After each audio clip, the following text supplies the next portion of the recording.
welcome to another episode of Rugby League Outsiders Extra. Tonight we've got a great little chat with Roch Squires, who's the head coach of the Midlands Hurricanes, and this kind of completes the four big interviews that we were aiming to do for this run up to the Bulls clash with the Midlands Hurricanes, which Karl and I both really excited for on many different levels. And just chatting to you, Roch, there's another sort of aspect to this, and the fact that you're not only from Bradford, but you're a Bulls fan as well. And then all of a sudden now you're facing your home team in the Challenge Cup. I mean, you must be really excited about it. Yeah, I can't wait. It's a bit surreal. Like I said a few years ago, I'd have been going into a game against Bradford on Sunday, and I probably laughed. But from a young age, my dad took me down there with my two brothers. Back in the glory, Leslie Varnacolo, Champagne Happy, Mickey Willers did. On the terraces there, I had a season ticket every single year. I went home and away, didn't miss a game. It was only till I got a little bit older and kind of went to university and moved away that I kind of stopped going. And then actually when I finished university, I came back and worked at the Bulls for a few years. Oh, did you? Within the foundation. And kind of where I started my coaching kind of within an academy level with Matt Diskin in the under-19s. That's how I kind of got into it and then obviously left. But yeah, still very much keep updated with the Bulls scores, and would love to see him get back to where they once were. Well, we spoke to Mark Dunning about 10-15 minutes ago before you, and obviously you heard the result of the Bulls game last weekend. Big loss to local rivals Keighley. Couldn't have come at a worse time for the Hurricanes, really, could it? A wounded Bradford, in all honesty. It's going to be a difficult game for you. 100%. I was very shocked with the result. I've watched Bradford a few times this year and they've looked very clinical. And they've put together a great squad and just seem to be turning a corner. So the result Sunday shocked me. It's not the best time to us because I can guarantee that this week they've had a rocket up them. Yeah. From Mark and knowing Mark quite well. They're definitely being put through the paces this week, and they'll be looking for a response on Sunday. So that'll be another element we'll have to throw into the mix. But it all adds to the occasion. And it's all part and parcel of the game. Yeah, I asked him, I said, what's the message going to be in the run-up to the game? And he more or less said, in a few more words in this is, well, we've got a few bollockings or whatever to go through before we get to that. You know what I mean? And you could just read between the lines and know, okay, they're all watching the clips tonight. They're all, what I mean? They're all coming up with the reasons. You can imagine. Yeah. You can imagine. And I think a loss is hard enough to take anyway. But a loss against Keighley is bigger than anything, and I had an hour spare at lunch today. I think I spent my hour looking through the social media on Twitter banter that was going on between the two clubs. Was very entertaining. But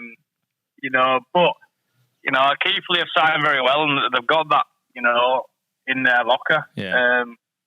But we won't be able to, go in thinking, it's going to be an easy kind of test, even with the depth they've got within the squad. Say if they'd have won on the weekend and they put a few youngsters in, the youngsters have still come through a great system that they've still got at Bradford, which I think is still very underestimated. The amount of talent they've got within that academy system, and are still bleeding through. We played them in a pre-season game at the beginning of last year. And it was a full academy lads with a few, a couple of a fine sprinkle of first teamers.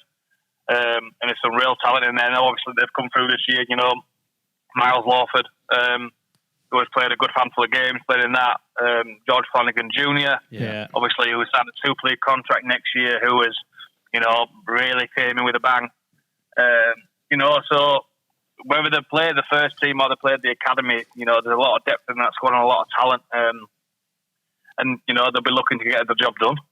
Well, when we talked to Mark about the Keighley game, what he said was, there were a couple of stories going on for Keighley. They'd just lost someone that was quite big in their volunteer sort of sphere and all this kind of stuff. And that's obviously a story to get behind. And often we need a story. What's the stories that you guys are going to be leaning on this week? It's just, I've tried to get away from it this year with the whole underdog tag. Yeah. It's a real bugbear of mine. Especially with the caliber we've got within the squad this year. I think there's still a lot of affiliations with kind of the old Coventry Bears brand. And it's just trying to be a change of mentality. From being happy losing. Not so much happy losing, but we only just got beat. We played well for a big part. Whereas it's changed that mentality. It's not acceptable. We've got points to prove. It's not acceptable anymore. We need to be making a change. And I think we are getting there. And it'll be the same going into Sunday. We've got absolutely nothing to lose going into Sunday. It's another chance for people to kind of cement themselves. Some people have played really well this year. And again, it's a chance for people to get themselves in the shop window. Yeah. Some of the younger boys that have done it. Probably not so much Liam Wellham, who's 136 and has been at every single club. But again, it's still an occasion that he wants to be involved in. Yeah. So it's a big game for us, but we're going to play off the card that it's a card that Challenge Cup. It's like the FA Cup of football. You watch it and the underdogs. There's always 2 or 3 every single year. That beat a Premier League side, and you think to yourself, could that be us? Could it be a road to Wembley? And we tested ourselves and challenged ourselves at the beginning of the season and said, look, we probably haven't taken the Challenge Cup as seriously over the last few years. One of the things we want is a cup run. And we've kind of done that, we've equalled the furthest the club's got. This year getting to round 4. And although we've had, 2 amateur teams, we've had 2 really good amateur teams. That have kind of posed different threats to what we've been going into the league. Hull Dockers with a very, orientated game with a lot of connections. Obviously, I used to be there. A few of the boys used to be there. They've just been promoted to the NCL. And that NCL Prem is not an easy league. I think there's a few teams that probably could step up into League One if they didn't. The money side of things and a few logistical issues affecting things. And then Orwell St James was a very different type of game to what we used to on a Sunday, where it was old school 1964 Royal Rumble type of stuff, which I think it ended up 10v10 at some point. I think they did. We got there. The pitch was quite small. It was hammering down with rain. I just thought to myself, and I spoke to a couple of the more experienced boys, I was like, this ain't going to be, plain and simple. People are going to have to roll the sleeves up and get stuck into it. And I think it didn't help that we had about 800 people around the pitch hurling abuse. And it's different, and with some of our lads who have come through the student game or, gone straight into a pro system, if you haven't played at amateur level, at quite a high level, you're not used to that. Luckily we have a sprinkle of boys who have been involved at the NCL Prem and have played in the nitty-gritty stuff on a Saturday and tested themselves. So it kind of got us through. But it was a really tough task. But it was pleasing to see because that's the side of the game that we hadn't seen from the lads. You're going to have to kind of play in the rough and tumble. You're going to have. You're probably going to get your head clean and taken off your shoulders. But it's how you react. And it was a big confidence booster for us coming through that we had it in the locker. And then the next draw is Bradford, which throws a completely different challenge at us. But we'll approach it the same. We'll go into this with all the confidence and all the belief how we have done every single game this year. Probably won't do any video on Bradford. We've got a few areas just going to focus on ourselves because I think if we get 2 enthralled in Bradford, it could affect us a little bit. So we'll put our cards on the table and put our best foot forward going into Sunday. So, Rich, I've been at the last 2 games. You're sort of mid-table, aren't you, with the sort of Heartlands clubs at the top, and you're essentially you're the top of the non-Heartlands clubs, aren't you? But the margins are so fine now out there. I've watched the last 2 games, and there was nothing in the Rochdale game. There was nothing in the Workington game. The only sort of thing I would say is, from watching from a spectator's point of view, you've started a little bit slow in both games. Is that something you want to try and stamp out this week? Yeah, it is. It's been clearly visible that we've started really slow. In all kind of the last 3 league games, Dewsbury, Rochdale and Workington, we've come out, and it's something we're going to look to address as a group. We spoke a little bit about after, and it's come through in player reviews that kind of come through to me every week. It's that, we did adjust the warm-up. We have looked at the warm-ups. That's changed throughout, from pre-season. We've been a little bit shorter. Yeah. Is it prep? Is it how the boys are prepping? Is it a fact of we're coming out and thinking, right, let's see how these are actually going to play and then look to play? So it could be a mixture of things, but something we are looking to address, ASAP. Because it's especially for the last 2 weeks, it's gone and bit. Which is really frustrating from my side. As I do as a rugby league nerd. Last night when I got home, was watching the video straight away. I think what made it worse yesterday, we were actually the better team. They played really well for probably a good 65 minutes. Take the first 15 minutes out of the equation, and we're miles ahead of where we were at Rochdale. There was stuff we addressed within the week that we wanted to do within ourselves that we did. We had an attacking threat, which we've kind of lacked in the past couple of weeks. But it just came down to game smarts in the end. We gave them an 18-point lead, and then a couple of coach killers. Kicks dead on a third or fourth, which give a 7-tackle set, which killed momentum. Just little things, but probably it's all probably mentality-wise. Probably not even coachable. It's about how the boys believe within themselves. And we've said it as a leadership group, and me and Greg have spoken about it. It's probably just going to take one. Once we get that first one this year, it'll spring us into a completely different team, I think. But we're making the right step forward. But it's very frustrating at the minute where for the last 2 weeks I've had opposition head coach to address me saying, you were the better team, but the better team's lost. And there's nothing to show for it. I certainly believe that. I was travelling home with my wife at the weekend, and we said exactly the same. It was so frustrating that you'd lost the game. We've essentially become fans now. We've properly got involved, and my missus was like, she was so angry that you'd lost. She was like, just them Cumbrians were just doing my head in. But it was true. For 65 minutes of the game, you were the better team. And the more it went on, the more they seemed to gain in confidence, and the better you looked. But like I say, it was just that first 15 minutes. It absolutely killed you, didn't it?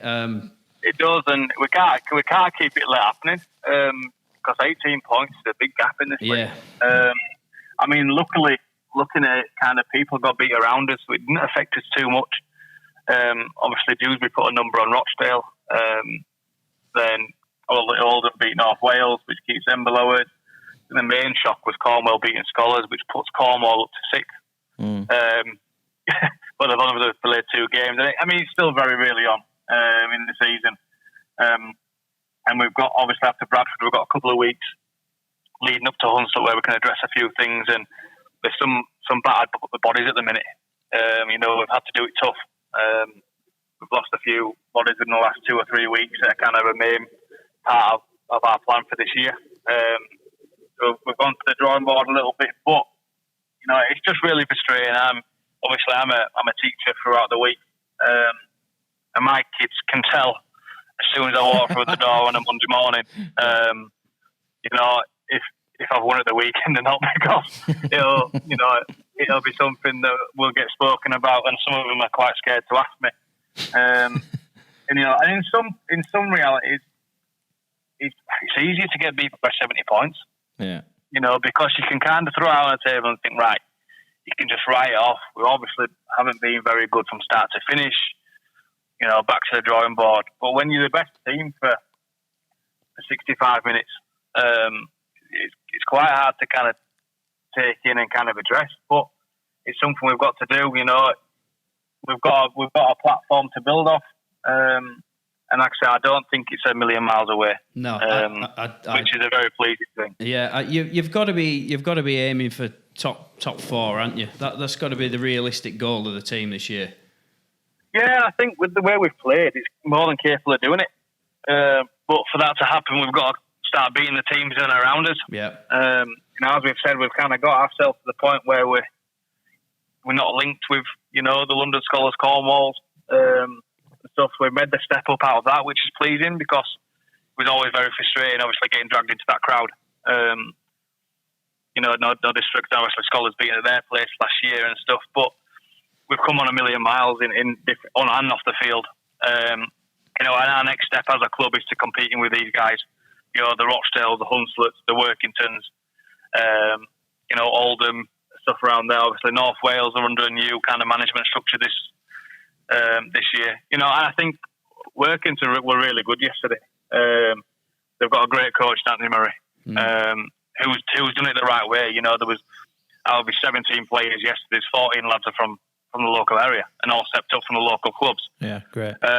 You know, so he's bled him through, and he's a really good guy with it. You know, he's a good capture before the game, and you know, he's really honest in what he does. So for him to come over at the end of the game and say, "Look, we'll take that," you know, we've kind of there's nothing between us there. You were a better team. You know, it's pleasing to hear. You know, it was a good old game yesterday. You know, the crowd were giving me some stick yesterday. I was on top of the scaffold, and yeah, I saw that. Whatever happened at the referee, he was turning around and pointing at me and took offence to me wearing glasses, I think. I won't be able to say on the podcast without swearing what I was getting called. Well, but your dad gave him a fair chunk of primary school. Your dad gave him my dad's got me back still. Yeah, he gave him a fair chunk of abuse, and that linesman didn't get away with it either. I'll tell you that. He did. No, but like I said, there was a couple of things yesterday's game that probably could have changed the game. The yellow card in the first half. Yeah. When you look back on the video, he's caught Matty Welling with an absolute beauty of a right hook. Obviously, the interpretation of that. So they could have been playing with 12 for a long period of time. But when you look at that, I don't even think that mattered. When they were down to 12 on 2 occasions, we didn't score a single point. So it's things like that. When we've got the foot on the throat, we need to enjoy being in control. We don't put ourselves in control enough to be able to learn how to do that. So the more we do it, we'll learn from it, and the smarter we'll get. Just quickly before we finish, Ben Stead, man of the match at the weekend. It was his 50th appearance, wasn't it? How well has he been for you this year? Yeah, he's been really good, and we missed him against Rochdale. You know, he controls the game really well. You know, he's a bundle of energy. You know, and he's defensively really strong as well. And you can see what he does with the kicking tee. You know, the boy can boot a ball. You know, so he has. You know, he's going to turn 4 into 6 most of the time, which can be really pivotal in this league. You know, I mentioned in my interview after the game for the club social media. One week it will come down to who's kicked the most goals. Yeah. You know, and I'll back Ben in from anywhere. You know, but he's been good for this year. He's been consistent. And I think the more time he spends with his edge, the better that edge will get. Just thinking about the squad, and I don't know if you know there's parts of the squad you're keeping secret. I don't know, what it is, but obviously work around the question as much as you need to. But who in your squad would you say deserves a great game at the Bulls? Probably Don Flanagan coming in. Obviously he missed the weekend through suspension. He's a Bulls fan, right? You know, and as soon as we got drawn out, it was like, when's my ban? I'm like, can I play Bradford? You know, I want to play Bradford. You know, even if I'm banned, you need to get me to be able to play Bradford. I don't think he knows how the RFL works. So, you know, if I went up to the disciplinary and said, look, lad, just let you know, he's a diehard Bulls fan. Can you let him off to play? I don't think it would work. Yeah, you're not going to get away with playing him under a different ID card, are you? Like you could in junior rugby. No, you couldn't. You know, it's very different. What's So your, Dom what's your will be grounds one for of them. appeal here? This, you know what I mean? You're like, well, he's a Bulls fan. Oh, of course. Yeah, that's it. Just a diehard Bulls fan for the last 24 years of his life.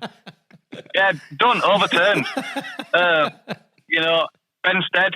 You know, he's a Keighley boy, so he'll be one he wants a good game against them. Yeah. Obviously, hopefully he can bring some of the Keighley traits from the weekend. And you know, there's a few people. I think it's more for the club as a whole. Yeah. You know, I think it'll be great for us, obviously. And I really liked it to be at the Alexandra Stadium. Yeah. You know, just for the opportunity to get some, you know, even more people down to look, and it's a big team down at the stadium, the first one.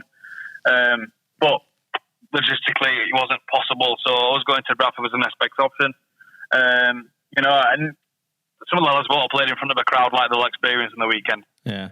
Yes, it's not the crowds of old, but just a venue. It's a very historic venue. I mean, I hope it's in better condition than the last time we played, because the last time we played, I think it had rained for 4 weeks straight. They'd just relaid the pitch. And they'd had monster trucks around the outside the day before. Yeah. As they do. So, you know, as they do. So, to get across to the pitch, you had to go up and down over a cave of mud to get to it. I think it's still like that. Is it? I think so. I think I did my ACL 4 times and try to get over to the pitch. So, but it's, you know, it's one of them, you can't take away the historic value that Odsall's got. You know, so as a club, it's a great step in the right direction. You know, the club's putting free travel on to try and get as many people up there as possible. You know, and the local fans who have stuck with us, you know, the ones who transitioned in from Coventry Bears who are still there, they deserve, you know, a chance to go to a big club in the Championship.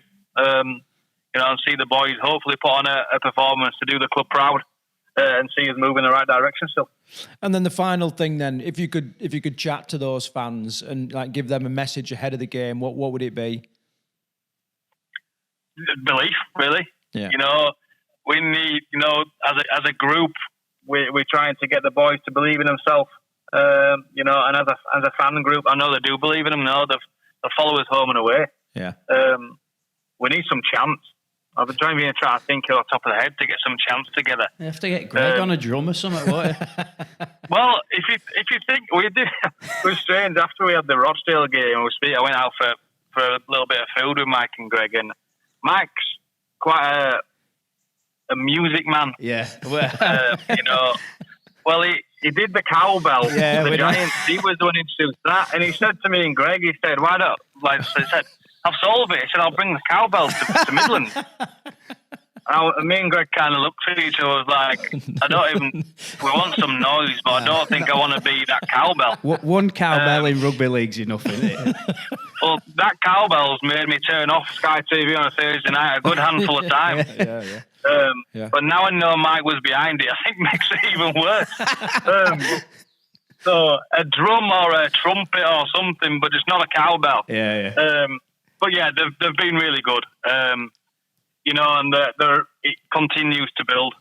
You know, there's stuff going out on social media from the supporter stuff, and they're messaging people saying, "Look, don't be afraid to come and speak to us. You know, if you're new to the game," and it's what we need. You know, as a new area, you need to see some friendly faces.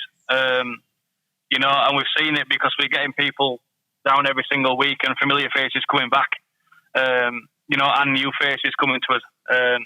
Which is the whole point of it, obviously transitioning to a new area, a new stadium, which allows us to grow on and off the field. But if we can come up with some crazy chants, not involving my name, because I don't want anything of that, because it'll soon get swung if anything goes wrong. But I'm sure we can pick a few players that won't mind having a chant after them.